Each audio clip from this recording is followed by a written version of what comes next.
Vou fazer uma breve apresentação do deputado Fernando Marangoni.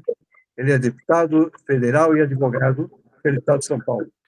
Deputado federal pelo Estado de São Paulo. Professor universitário, é formado em Direito, doutorado em Ciências Sociais e pós-doutorado em Direito Tributário. Brevemente, resumindo um pouquinho o currículo, foi secretário de Habitação em Santo André, secretário executivo da Habitação do Estado de São Paulo.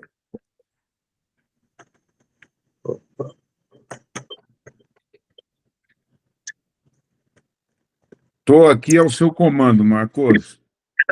Entre as principais bandeiras do mandato estão a promoção da discussão do Fundo de Participação dos Municípios, as reformas administrativa e tributária, a geração de emprego e renda, fortalecimento da habitação e da regularização fundiária. Ele é vice-presidente da Comissão de Desenvolvimento Urbano, membro da Comissão de Constituição e Justiça e de Cidadania e da Comissão da Indústria, Comércio e Serviços. Atua também nas comissões de direito digital, transcrição energética e produção de hidrogênio verde e de prevenção e auxílio aos desastres e calamidades naturais. Ele integra a representação brasileira no Parlamento do Mercosul e coordena 4 importantes frentes parlamentares do Congresso Nacional: a Frente Parlamentar de Desenvolvimento Urbano Sustentável, a Frente Parlamentar de Saneamento, a Frente Parlamentar dos Resíduos Sólidos e a Frente Parlamentar dos Consórcios. Ele foi relator da medida provisória Minha Casa Minha Vida, maior iniciativa habitacional no país. A proposta foi aprovada por pela Lei 14.620 de 2023. Ele teve o seu mandato reconhecido por importantes consultorias especializadas. É o parlamentar mais municipalista do país, segundo o Observatório Legislativo, e foi escolhido como um dos melhores parlamentares dessa legislatura. Obteve 5 estrelas pelo trabalho realizado nesse primeiro ano do mandato. O Fernando, a gente viu crescer, né? Uma vez que nossas famílias eram conhecidas aqui em Santo André, éramos amigos, somos amigos, né? Depois ele foi estudar fora, voltou, se tornou um grande advogado, e dentro da carreira profissional dele, ele acabou indo para essa área política. Ele não me parecia ser um político nato a princípio, ele era um advogado muito bem visto, muito bem realizado, e a vida, pelo jeito, levou ele para a esfera política. Esperamos que ele continue tendo esse desenvolvimento que ele está tendo aí, esse trabalho que ele está fazendo aí, reconhecido não por nós, mas aí pelas entidades que nós citamos aí. Marangoni, seja muito bem-vindo. Com a palavra, fique à vontade.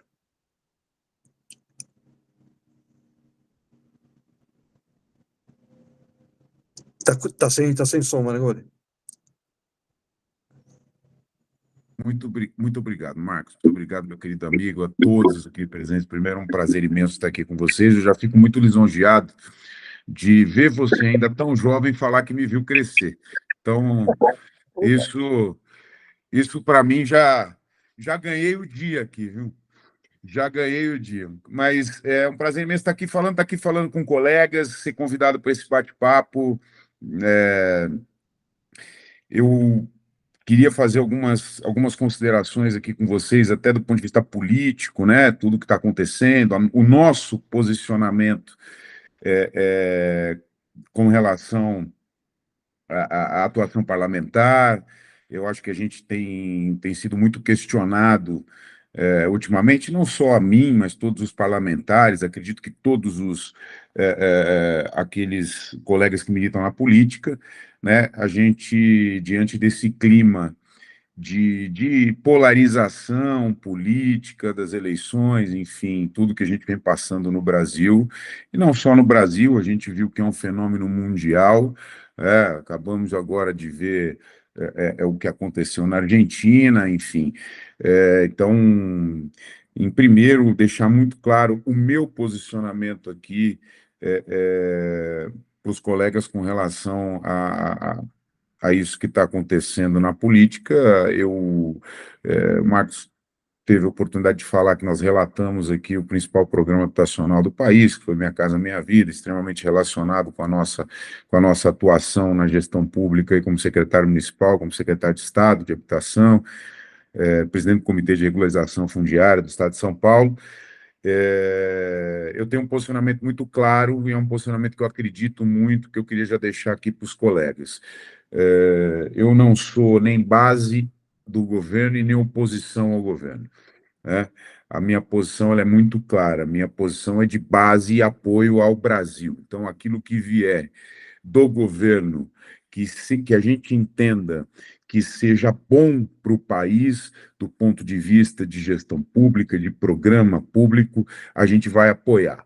E aquilo que a gente entender que não seja boa política pública, a gente vai combater no parlamento. Foi assim com os decretos do saneamento básico, o governo regulamentou no início da legislatura o Marco Legal do Saneamento, né, que prevê as metas de universalização do saneamento até 2030, que traz as possibilidades de concessões, parcerias público-privadas para que a gente consiga atingir as metas. São necessários mais de 900 bilhões de investimentos no Brasil para que a gente atinja as metas de saneamento. Quando a gente fala de saneamento básico, nós estamos falando de saúde, nós estamos falando de dignidade, nós estamos falando de coleta e tratamento de esgoto, nós estamos falando de entrega de água nas casas. Por incrível que pareça, nós temos no Brasil mais de 100 milhões de pessoas ainda sem coleta e tratamento de esgoto e mais de 50 milhões de pessoas sem água tratada. Quando o governo edita os decretos do saneamento para regulamentar o marco legal, ele edita e dá uma descaracterização do marco para reestatização do processo de saneamento básico no Brasil. Imediatamente eu fiz 3 PDLs, que são projetos de decreto legislativo, e aqui já conversando com os colegas advogados, os projetos de decreto legislativo são prerrogativas dos parlamentares para que a gente anule atos do Executivo, decretos do Executivo, né? Consegui levar isso a plenário imediatamente e derrubamos os decretos do governo através dos nossos decretos legislativos. E eu estou dando esse exemplo porque, e em seguida, nós apoiamos e ajudamos o governo a aprovar a reforma tributária, tão importante para o Brasil e que ainda nós vamos ter etapas da regulamentação agora, que eu falei para setores produtivos muito.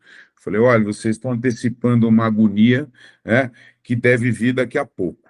Então, não vamos distorcer o conceito da reforma tributária agora, numa emenda constitucional, sendo que nós vamos ter que discutir os setores especificamente em lei complementar. Então, não podemos impedir que a gente tenha a reforma do sistema por interesses de setores determinados que virão a ser discutidos tecnicamente a posteriori ali na regulamentação.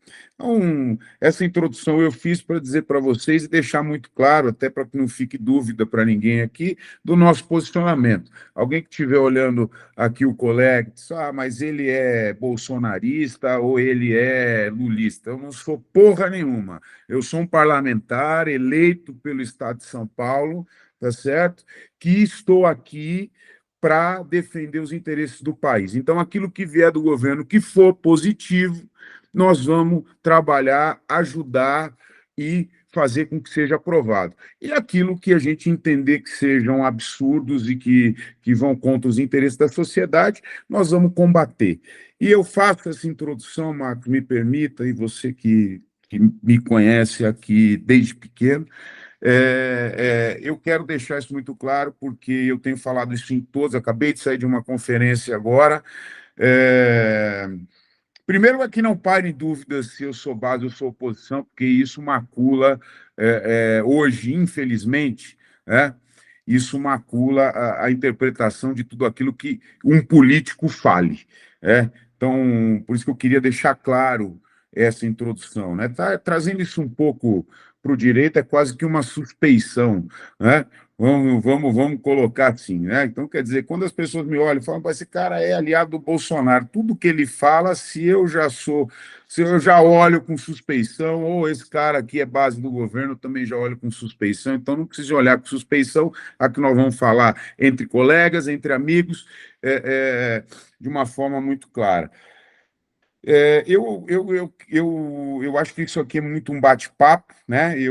Inclusive, vou franquear aqui as dúvidas, enfim, para que as pessoas conversem conosco. Eu acho que a gente teve um primeiro ano dessa legislatura muito produtivo no Congresso Nacional.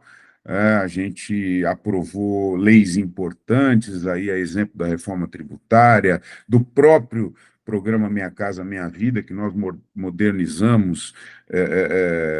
Hoje a gente tem a alegria de ver o programa reconhecido como um dos melhores, se não o melhor programa habitacional do mundo, né, em termos qualitativos e em termos quantitativos.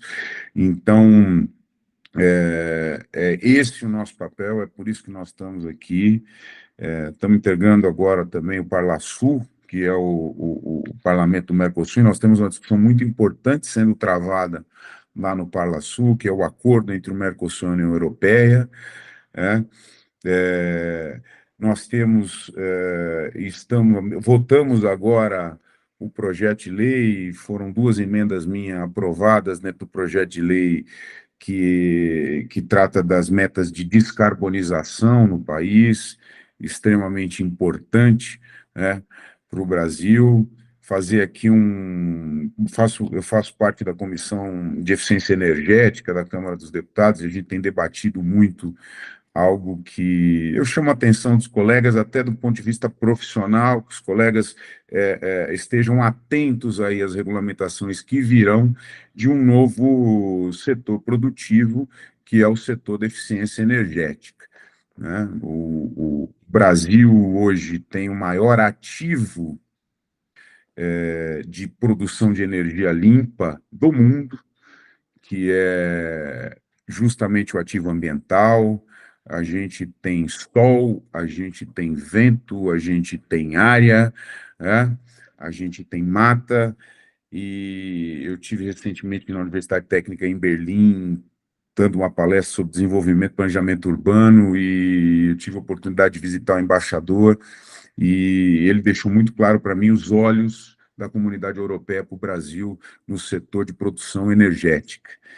Nós temos aí a grande oportunidade de levar o Brasil a outro patamar do setor produtivo. A gente tem um parque industrial obsoleto, ineficiente, né? A indústria brasileira vem passando por um processo oriundo e consequência da globalização, por um processo de desindustrialização, que a gente viu claramente acontecer, vê claramente isso acontecer, mas nós estamos diante de uma nova oportunidade, né? Uma nova oportunidade de uma nova indústria, que é a indústria de produção de energia limpa. E eu tenho participado de alguns debates e de alguns fóruns, e a nossa grande preocupação é que o Brasil não se torne novamente um exportador de commodity, né, é, é, dessa nova produção que é a energia limpa. A gente sabe que a economia industrial e o sucesso da economia industrial passa por dois fatores preponderantes, que é o domínio tecnológico, né, e a escala de consumo, né? Um exemplo muito claro da China: a China investe muito em pesquisa, ciência e tecnologia, trazendo para dentro do domínio chinês novas tecnologias, e ela tem uma economia de escala muito forte. Então, por isso que a indústria chinesa passou pela transformação que vem passando, algo que não aconteceu no Brasil. A gente acaba sempre se tornando um exportador de commodities. A gente exporta o minério de ferro, importa o aço, a gente exporta o couro, importa o sapato, e gera emprego em outros países. Então, trazer um pouquinho para vocês dessa atualidade. Nós temos aqui uma grande oportunidade hoje de renovação do parque industrial brasileiro para para essa nova economia que, repito, mundial. E então peço a atenção dos amigos aí para que estejam atentos, porque isso vai gerar muitas oportunidades é, para os colegas advogados, para as empresas que estão aí começando a se especializar nesse setor, enfim, o hidrogênio verde, o biometano, enfim, toda a matriz energética limpa. O Brasil tem uma matriz energética limpa, 90% da energia produzida no país é limpa. Então, para que a gente traga aqui, Marcos e queridos amigos, né, boas notícias, né? Nós estamos aqui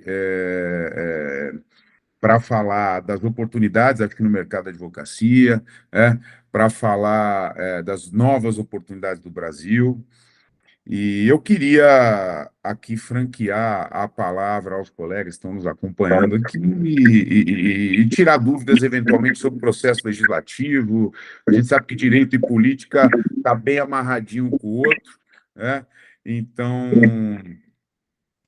eu queria aqui abrir a vocês as dúvidas, sugestões, críticas, e que a gente possa conversar aqui de forma muito entre amigos, né?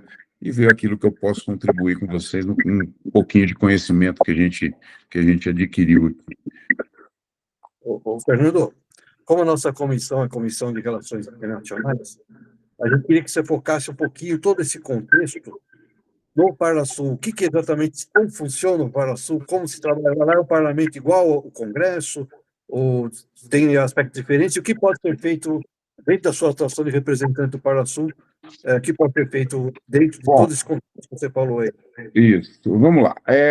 A gente, no Parlasul, especialmente, Marcos, a gente tem um órgão, né, composto por, obviamente, todos os países integrantes do Mercosul. É um parlamento composto por 158 parlamentares. Ele foi... Todo mundo sabe que o Mercosul foi criado através do Tratado de Assunção em 91, e em 2003 a gente inicia o processo, então, de constituição do Parlamento do Mercosul, que se concretiza em 2007, com a primeira reunião. Hoje a nossa sede é em Assunção, a gente se reúne a cada 60 dias, e é importante deixar claro que nenhum organismo, salvo a União Europeia, que teve uma regulamentação muito específica, então nenhum organismo internacional se sobrepõe à soberania dos países, e isso todos nós sabemos, com relação à assinatura, negociação e ratificação dos tratados internacionais. Então, para colocar aqui para vocês que o Mercosul, o Parlasul, ele não tem força legal acima, supranacional. Então, ou seja, aquelas decisões ou sugestões produzidas dentro do Parlasul não obrigam os países partes a adotá-las. Né? Então, ele não tem essa força normativa, né? Mas ele influencia sobremaneira aí as decisões internas dos países. Então, a gente tem hoje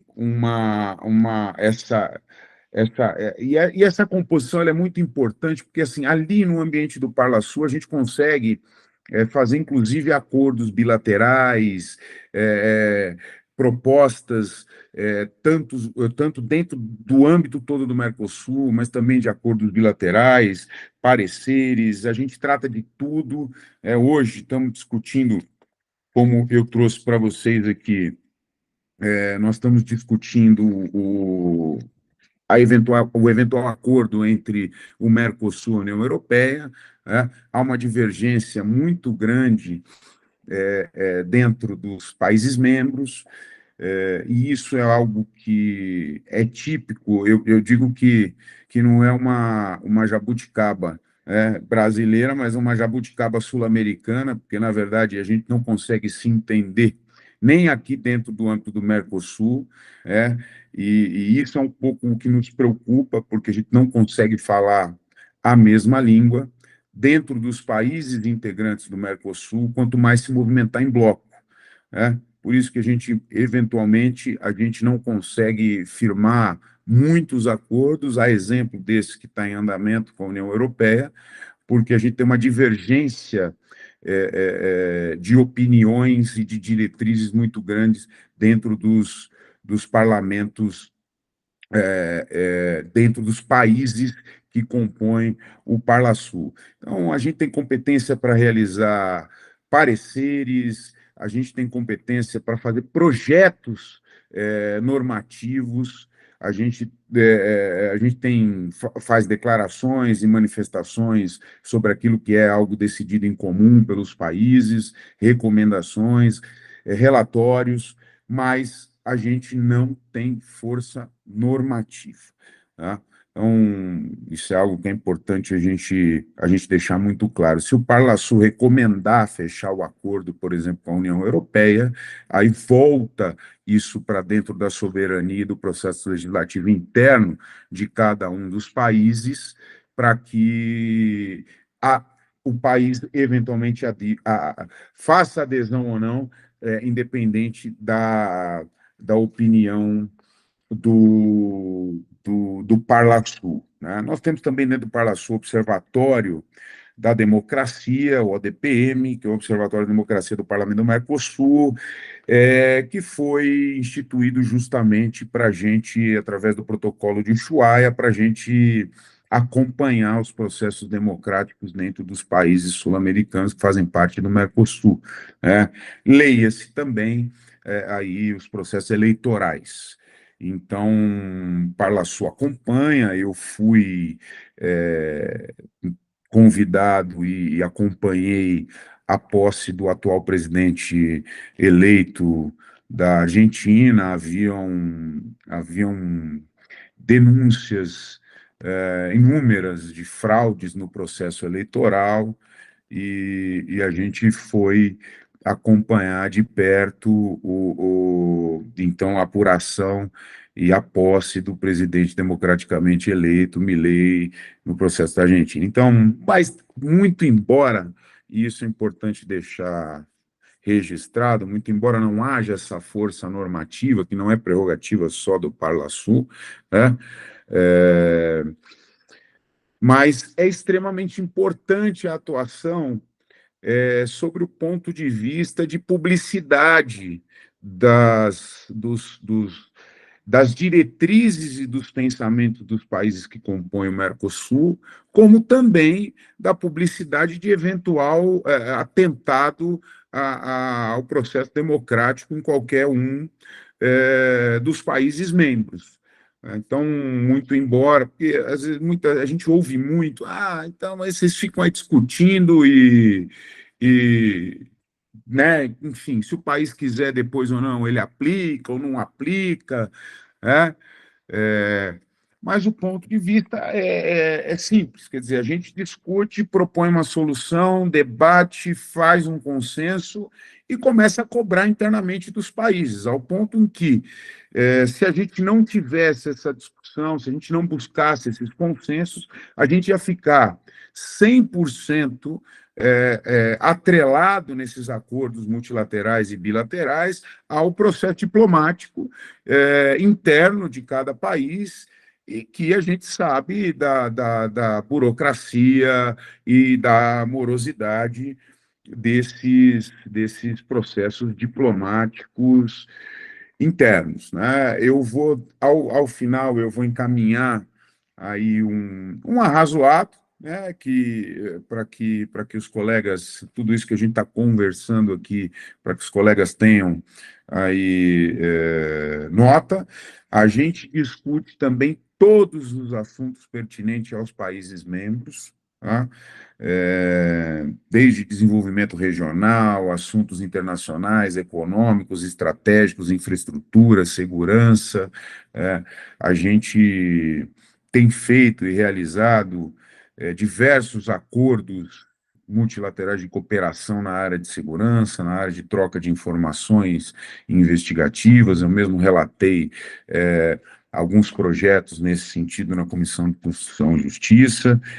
Então, muito embora não haja essa força normativa, é um parlamento que nos ajuda muito a tomar ou acelerar medidas dentro do Mercosul e da relação do Mercosul com o resto do mundo. Então, essa é a atuação nossa lá dentro do Parlasul, e aí agora eu abro para as questões, para as perguntas, enfim. Excelente. Alguém gostaria de fazer algum comentário sobre a descrição feita no tratado? Bastante interessante sobre a questão. Fiquem à vontade. De minha parte, achei muito interessante você falar dos acordos bilaterais, que eu não tinha tentado para esse detalhe. Quer dizer que lá não vai se falar somente sobre as relações do Mercosul com outros grupos, e sim os grupos internos também. Nesse sentido, existe um banco de fomento do Mercosul, não existe, diretor? Marcos, boa pergunta. Vamos lá. Quando eu me refiro aos acordos bilaterais, ele não parte diretamente de uma atuação institucional do Parlasul, mas sim desse encontro que é promovido ali dentro do ambiente. Por isso que eu julgo extremamente importante, porque muitas vezes a gente está numa discussão lá no parlamento e a Argentina concorda com o Brasil em determinado ponto, que o Paraguai discorda, né? E a gente, às vezes, não consegue estabelecer um consenso dentro do âmbito do Mercosul. Mas aí você vai lá, chama o parlamentar da Argentina e fala, vem cá, vamos estabelecer a gente aqui, então, já que a gente concorda, vamos colocar os nossos ministérios de relações internacionais de relações exteriores para tratar desse assunto.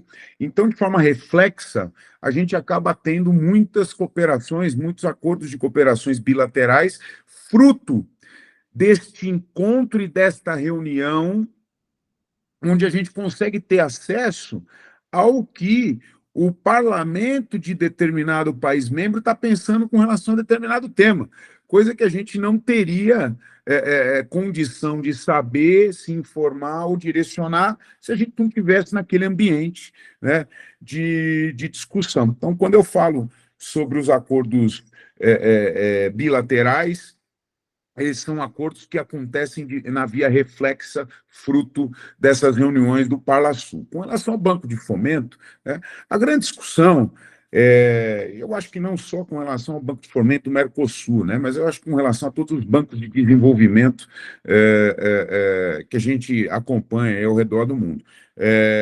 A grande discussão hoje aqui, Marcos, o que emperra muito o avanço do Banco de Fomento do Mercosul é em relação aos aportes de recursos.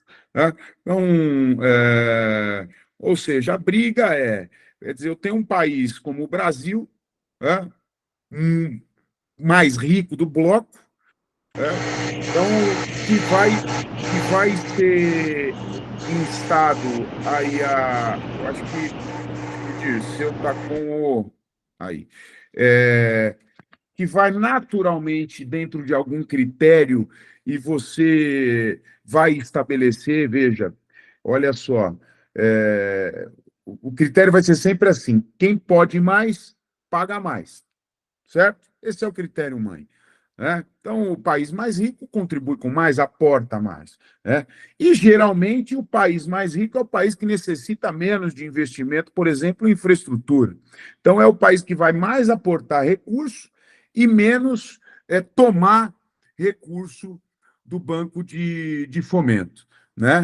E aí que a gente vê emperrando o desenvolvimento do Banco de Fomento do Mercosul, ao contrário dos outros bancos de desenvolvimento mundiais, que recebem aportes de determinados fundos, e que vêm para esses investimentos lucrar com isso e sem aqui qualquer demagogia ou vergonha de lucro. Não é isso, né?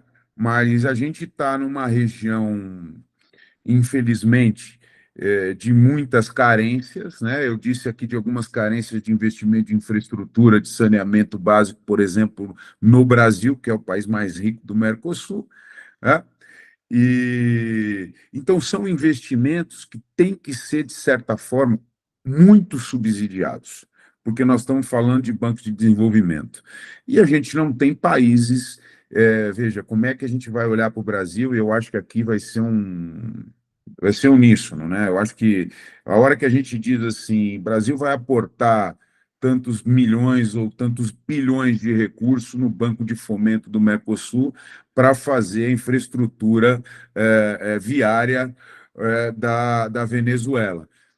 Aí o próprio brasileiro vai olhar e vai falar, mas espera aí, eu tenho 50 milhões de pessoas sem água tratada no Brasil, eu tenho 100 milhões de pessoas aqui sem coleta e tratamento de esgoto, e eu vou aportar recursos para fazer infraestrutura viária da Venezuela, ou para fazer, quer dizer, é, é, então acaba que a gente não consegue avançar nessa questão por falta de critérios equânimes e isonômicos com relação ao aporte e à tomada desses, desses recursos, e o que acaba levando a América Latina como um todo a tomar esses créditos em outros bancos de desenvolvimento, né, como o CAF, o Banco Mundial, é, o BID, enfim, outros bancos de desenvolvimento que já vêm com aportes de recursos destinados a subsidiar a implantação de infraestrutura e foram criados para esta finalidade, tá certo? Muitos deles criados pós-guerras para a reconstrução de países em desenvolvimento, né?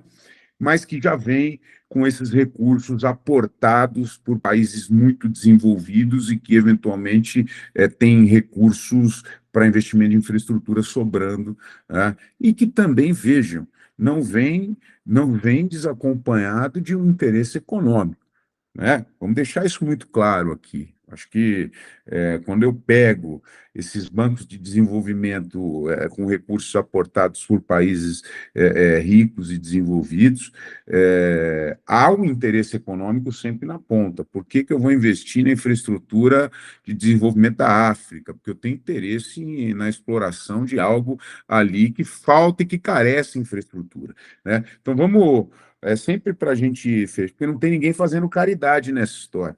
Só queria deixar muito claro, né? Vende-se muitas vezes essa narrativa, nós, países ricos, estamos aqui subsidiando e ajudando o desenvolvimento dos países subdesenvolvidos, mas não é bem assim, né? Não é bem assim. Eu vou lá, eu compro áreas que eu tenho, por exemplo, extração de pedra preciosa ou extração de petróleo, isso, aquilo, mas eu não consigo escoar a produção. Eu não consigo escoar a produção, por quê? Porque eu não tenho infraestrutura. Se eu não tenho infraestrutura, o que eu vou fazer? Eu pego um banco de desenvolvimento, subsidio minha própria atividade, vou lá e digo, ô, África, eu vou te ajudar aqui, Addis Abeba, Etiópia, vamos fazer toda essa infraestrutura aqui para você, que no fim do dia também, quem está aportando aqui está ganhando dinheiro do outro lado. Só para deixar um pouco isso tudo muito claro, né? É, e para a gente passar por cima de algumas narrativas que a gente ouve aí o tempo todo. Mas, para concluir com relação ao Banco de Fomento, para mim é muito claro que há esse descasamento e esse desencontro, principalmente pela falta de poderio econômico. Nós estamos falando de países pobres e subdesenvolvidos, certo? você está pedindo para um país pobre financiar a infraestrutura de outro país pobre.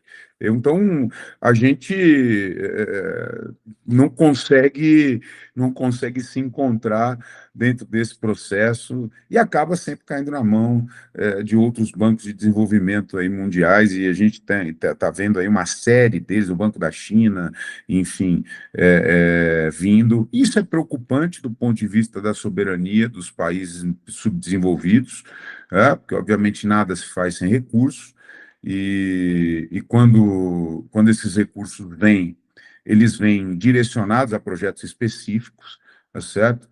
Não é o Brasil simplesmente bater na porta do Banco da China e dizer, me ajuda aqui que eu preciso fazer essa infraestrutura no Norte e Nordeste para dar dignidade para as pessoas ali que estão sofrendo, com falta de drenagem, com enchentes, etc. E o Banco da China vai falar, oh, é verdade, nossa, eu vou te ajudar, vai lá e faça aí o seu desenvolvimento. Não é assim, vamos deixar isso muito claro.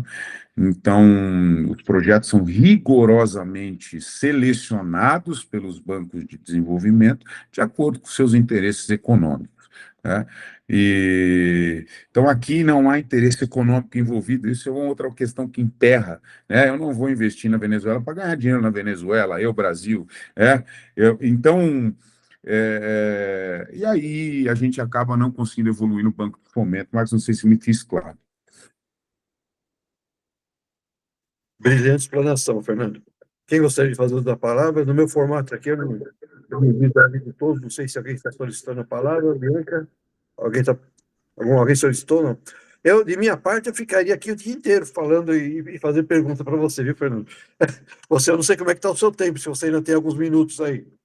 Não, eu estou aqui um pouquinho à disposição de vocês, tenho mais alguns minutos, daqui eu estou indo para a Câmara, que a gente vai agora discutir a composição das comissões, né, para esse ano da legislatura. Então, todo ano, até para curiosidade aí dos amigos, todo ano a gente renova as comissões, né, o que é muito saudável. Eu fui vice-presidente da Comissão de Desenvolvimento Urbano nesse primeiro ano, fui membro da CCJ, e fui também membro das comissões de eficiência energética, como o Marcos já colocou, presido 4 frentes parlamentares, agora se renova tudo para esse ano. Então, estamos aqui numa semana de muito trabalho em Brasília, temos um ano eleitoral aí chegando, né? Chegou, na verdade. Então, naturalmente, aqui a atividade legislativa dá uma esfriada por conta das eleições, os parlamentares acabam voltando muito para suas bases, para apoio das suas bases, então é um ano que naturalmente esse ciclo acontece. Mas eu queria deixar aqui também uma palavra de muita fé e de muita esperança, como um bom brasileiro, né? Que no ano passado, apesar em que pese essa disputa eleitoral, né, muito polarizada, muito agressiva que a gente passou no processo eleitoral, se instaurou no parlamento. A gente tem um parlamento muito dividido, né? E, e, e também trazer aqui uma questão que, do ponto de vista político, é muito importante a gente deixar claro, porque assim, a imprensa às vezes distorce muito a narrativa, né, Marcos? E a gente, como advogado, o advogado não deixa de ser um legislador, né, na medida que ele trabalha com a atividade hermenêutica de interpretação daquilo que é produzido no Congresso. O que salva o Brasil hoje, né? E aí, com todo respeito às opiniões diversas e divergentes, é o chamado e mal visto centrão, né?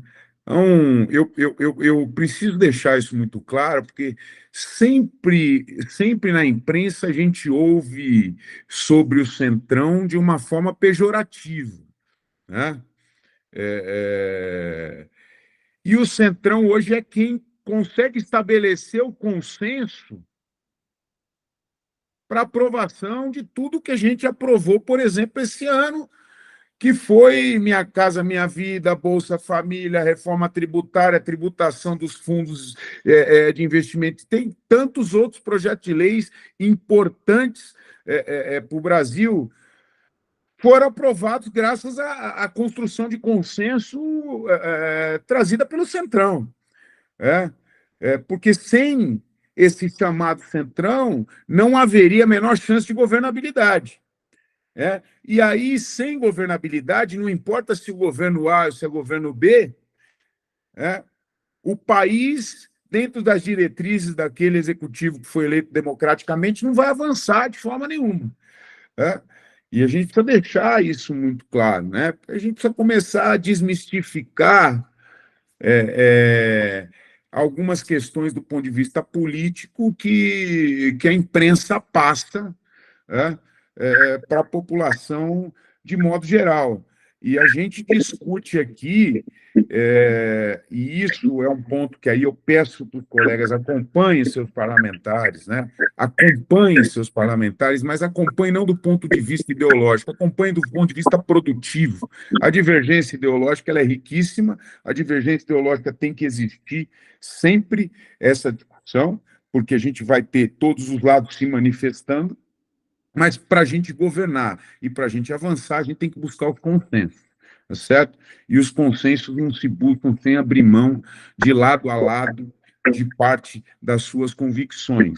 E é aí que entra essa ala do bom senso, que pejorativamente é chamada de centrão, para garantir a governabilidade do país. Para esse ano agora, a gente tem o orçamento do novo governo, tá certo? A gente vai passar ainda sobre apreciação do Congresso, os vetos do orçamento do presidente da República, muitos serão derrubados pelo Congresso, e aí já vem aquilo que eu sou extremamente fã e que, graças a Deus, o Brasil vive, que é a tripartição de poderes, né?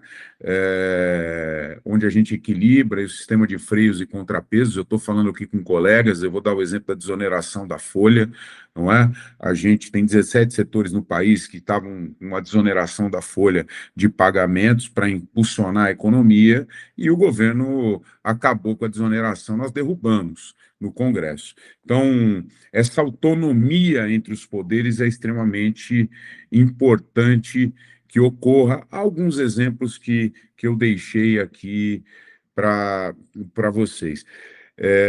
Eu estou aberto sempre à disposição, né, de vocês, amigos, colegas advogados da OAB, para que a gente, inclusive, eu deixo aberto aqui a possibilidade, Marcos, se você quiser organizar, amigo, uma delegação da OAB para vir aqui acompanhar sessões no Congresso, para que venha conhecer. Eu tenho feito isso muito com universidades, com estudantes do ensino médio, etc., porque eu acho que está faltando algo no Brasil extremamente importante para um país que vive no Estado democrático de direito, que é aproximar a população das esferas políticas, né? A gente não pode olhar, é muito ruim para a democracia quando a gente olha a população completamente distante dos seus representantes eleitos, completamente distante das atividades dos seus representantes, quer dizer, o que esse camarada está ali produzindo ou não, concorde ou não, ele está trabalhando, ele está produzindo, enfim. Também faço um segundo apelo, e eu fiz isso durante a campanha e vou fazer sempre, porque é algo que eu tenho muita convicção, né, para que a gente abra os olhos dos processos eleitorais. Nós estamos num ano eleitoral, não é? E para que a gente deixe um pouquinho o celular e a internet de lado na hora de pensar no voto, não é? Eu tenho colegas aqui dentro do parlamento que, infelizmente, tem aumentado o número de colegas nesse sentido, que são os deputados da internet, né? E isso está acabando com a democracia no nosso país, né? Eu dou um exemplo claro para vocês aqui, que eu já falei isso para ele, falo também para quem, falo para ele quantas vezes for, eu posso admirar muito, como eu admiro alguns comediantes, alguns palhaços, né? É, que são excepcionais no circo, né? Então, eu posso comprar um ingresso, ir no circo, assistir, comer pipoca, ou ouvir ele na internet, ver ele na internet. Agora, eu vou votar nesse cara para me representar no parlamento? Então, que a gente separe muito bem isso, porque o que eu tenho visto hoje, o que tem me indignado, a Arco Advice, que é uma consultoria internacional, que o Marcos colocou, que eu tive a grata surpresa de ser agraciado com um prêmio deles, como o deputado 5 estrelas aqui, e eles fizeram um levantamento, e desse levantamento eles chegaram a uma conclusão de que 38 parlamentares que levam a Câmara dos Deputados dos 513. Graças a Deus eu fiquei entre os 38. Mas por quê? Porque hoje a gente está tendo uma enxurrada de representantes eleitos democraticamente por uma atuação de mídia social. E eu vejo colegas o tempo todo chegando no parlamento, ele pede breves comunicados, vai lá com o camarada filmando ele, tá certo? Ele sobe na tribuna, xinga um lado ou outro, grava, desce da tribuna e vai embora. A atividade parlamentar dele se resume a isso. Por quê? Porque ele é refém não das suas convicções, ele é refém de uma bolha criada na internet que o elegeu e que comanda o mandato dele. Então, ele não está trabalhando pelo Brasil, ele está trabalhando por algo virtual que foi criado, por ele dentro da internet e que o garantiu a eleição, né? E nada contra divulgar. Eu divulgo o meu trabalho na internet, mas eu divulgo o meu trabalho na internet. É simples assim, o que nós estamos fazendo e tal. E não vivo e não tenho a minha atividade parlamentar voltada a grupo A ou B ou C que eu construí. Então, eu faço muito essa leitura, até porque eu estou diante de formadores de opinião, e que isso tem que ser levado, e essa discussão tem que ser incessantemente travada, porque senão daqui a pouco nós vamos olhar para o parlamento brasileiro e só vamos ter palhaços, comediantes, youtubers, internautas, e não vamos ter aí o que a gente precisa de atividade parlamentar. Se não fosse o parlamento brasileiro, nós vamos ter mais de 200 bilhões de investimento esse ano do governo federal. 200 bilhões, tá? Fruto de diversas reformas aprovadas, de diversos programas aprovados pelo Parlamento Brasileiro, a PEC da transição, o arcabouço fiscal, a tributação das offshores e dos fundos estrangeiros. Isso tudo criou um espaço fiscal de investimento no Brasil de 200 bilhões, que virá esse ano, só 65,5 bilhões só diretamente para o PAC, em mais de 27 ações estruturantes para o país, desde infraestrutura urbana até saúde e educação. Então, isso é fruto da atividade do parlamento. E da atividade do parlamento, não é a atividade do governo, né? Então, a importância de um parlamento qualificado para o país é algo que a gente tem que, gente, buscar, principalmente como operadores do direito, advogados, formadores de opinião. Cada um de vocês que estão aqui conversando comigo hoje tem uma grande influência no seu segmento social, né, no seu, no seu ciclo social, e é importante a gente começar a deixar claro isso. Me preocupa muito isso, por isso que eu vou fazer questão de deixar essa mensagem final aqui, porque o que eu tenho visto dentro do parlamento é que a gente está caminhando para uma grande ineficiência parlamentar se a gente continuar nessa toada sem eu quero que votem em mim pelo aquilo que eu fiz. Eu quero que votem em mim, olhando a minha atividade legislativa, olhando aquilo que eu contribuí, pode não concordar e não precisa votar em mim, mas que olhe para mim e fale, olha, eu gostaria que esse deputado ganhasse a eleição novamente, porque ele trabalha. Eu posso não concordar com muito com isso ou aquilo que ele pensa, mas ele trabalha, né? Então, é muito importante a gente trazer essa reflexão aqui, principalmente no ano eleitoral. E já deixar de novo aberto o convite para a OAB de São Caetano, para todos os colegas, para formar uma delegação, vir a Brasília, participar com a gente aqui, tirar todas as dúvidas, conhecer de perto o processo legislativo. Ô, Fernando, independente da delegação ao Congresso Nacional, a delegação ao Congresso Nacional, dentro do nosso foco, de repente, uma delegação para te acompanhar numa atividade do Mercosul, do Parlasul, pode também ser muito legal, muito interessante, porque é o que interessa mais para a Comissão de Relações Internacionais. Eu não sei, você falou que a cada 60 dias são feitos os encontros. Vocês tiveram a posse e depois disso já tiveram mais algum ou não? Tivemos um segundo, ainda no final do ano, mas foi para a troca da delegação da Argentina, e vamos ter agora, não marcou a data, mas aí eu já fico com compromisso aqui, de assim que a gente receber da Secretaria-Geral do Parlasul a data do próximo encontro, eu passo aí para vocês, Marcos, e você avalia a pertinência de se formar uma delegação e eu organizo lá toda a recepção e acompanhamento dessa delegação para acompanhar o trabalho do Parlasul. É muito válido para conhecer os temas que a gente debate lá.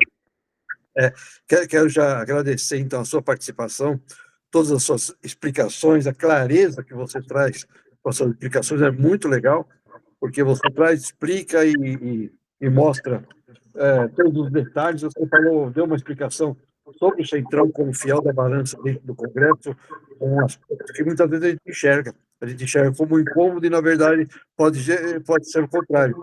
Você realmente viabiliza a aprovação de proposta. Muito legal. Obrigado, viu, Marcão? Mais alguma palavra?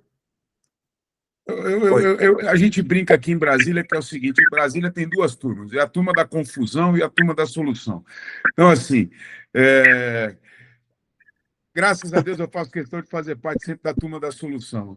Então, e que a gente nesse ano, para encerrar aqui, faça uma reflexão muito grande com relação aos processos eleitorais, que a gente, na hora de construir aquele processo subjetivo de escolha do voto na nossa cabeça, que a gente sempre se paute por aquilo que a gente acredita e pelo trabalho e o currículo daquelas pessoas que estão tentando se credenciar a um cargo eletivo.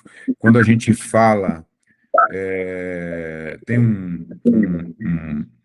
um ditado que eu gosto muito, que chama analfabeto político, do Brenta, e quando a gente fala de analfabetismo político, nós estamos falando da prostituta, nós estamos falando da falta de remédio, nós estamos falando do menor abandonado, nós estamos falando do preço do feijão, nós estamos falando de tudo aquilo que nos atinge no dia a dia. Nós estamos falando daquilo que a gente reclama, da falta do médico na UPA. Você reclama da falta do médico na UPA, mas como é que você constrói o teu voto para votar no prefeito? Ah, porque o fulano me indicou. Como é que você votou no seu deputado? É porque eu peguei o papelzinho na rua. Quando eu andei o estado inteiro fazendo campanha, Marcos, algo me chamava a atenção e todo lugar que eu ia, eu fazia sempre uma pergunta, e eu estava em reuniões ali de 20, 30, 40, 100, 200, 300 pessoas, e eu sempre fazia, até por uma curiosidade minha, uma pergunta, e que provoca aqui os colegas a fazer, quem eventualmente dá aula dentro da sala de aula, ou numa reunião de amigos, né? faça a pergunta seguinte, para a turma lá e fala assim, vem cá, eu queria perguntar uma coisa para vocês. Quem de vocês lembra quem votou para deputado na última eleição? Que faz um ano só. Eu garanto a dizer para vocês que mais de 90%, se não a totalidade, não vai saber responder em quem votou para deputado. E isso é muito triste, né? Porque isso, na verdade, é um atentado à democracia dentro da própria sociedade. Então, a gente tem que, e não por instituições, né? A gente está se sabotando há muitos anos no Brasil por conta por conta dessa falta de percepção da população da importância do processo eleitoral, né? E a gente precisa, principalmente nós, advogados, operadores do direito, a gente que tem contato com as leis, a gente que tem contato. Eu acabei de promover alterações no Código de Processo Civil, acabei de promover alterações no Código Civil para combater uma indústria de fraudes com relação a vícios construtivos, e isso é diretamente aquilo que a gente está atuando na nossa atividade. Então, nós, advogados, temos mais do que obrigação de defender a democracia, de defender esse processo democrático de escolha e da escolha qualificada. Só assim, esse é o único meio, e foi o que me trouxe para a política, esse é o único meio da gente mudar tudo aquilo que a gente não concorda. Né? Então, queria deixar esse recado final, desculpa algum desabafo, né? Mas estou muito em casa, estou muito à vontade, e fico à disposição para tratar outros temas e para recebê-los aqui ou recebê-los no Parlaçu. Ok, foi muito bom ouvi-lo, desejando sucesso aí na continuidade da empreitada. Agradeço a presença de todos, sobretudo do deputado Fernando Maranhão. Vamos encerrando por aqui. Muito obrigado, gente. Muito Obrigado a todos, sempre à disposição de vocês aqui.